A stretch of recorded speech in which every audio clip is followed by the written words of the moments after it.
मुटुमा किल बस्यो गीतमा नाच्दै थिएँ। साथीहरू यस्तरी साडी लड्केर यस्तरी लड्यो नि कुरै छोडिदिनु कि। वेलकम छ सबैलाई मेरो फेरि अर्को डेली मिनी ब्लगमा। सबैजना सन्चेर आरामै हुनुहुन्छ होला है।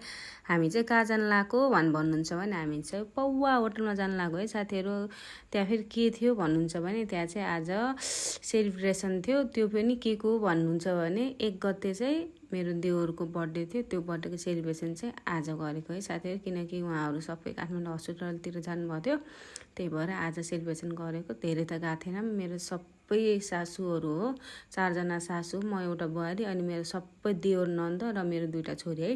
यति गएको थियौँ। केटाकेटीले हैरान पारेर कुरै छोडिदिनु कि केटाकेटी बोकेर हिँड्नुपर्छ यस्तै झ्याउ गर्छन् कि है। दुगुरेर लडेर ए भगवान् कुरै छोडिदिनु कि है।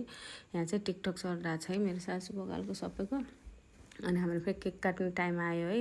मेरो छोरी फेरि केक खानलाई हेर्नु यस्तो गर्छ नि। केक भनेपछि तपाईँहरूको पनि यस्तै हो कि मेरो मात्र हो। हामीले फेरि ह्याप्पी बर्थडे टु यु गरिएर अनि मेरो देवरले फेरि केक काट्न लाग्नुभयो है। एकदम रमाइलो भयो हुन त।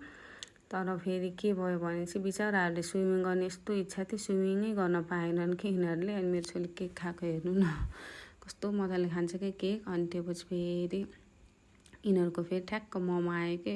मोमो भनेपछि बच्चादेखि बुढो, बुढोदेखि जवान सबैलाई मनपर्ने है। यिनीहरूले फेरि हाई गरिरहेछन् कि है।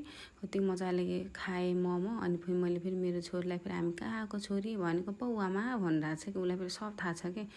मेरो पनि खाएको ठ्याक्कै खाना खाने टाइम भयो। मैले पनि खाना खाएँ, बिहानदेखि खाना खाएको थिएन, भोक लागेर है।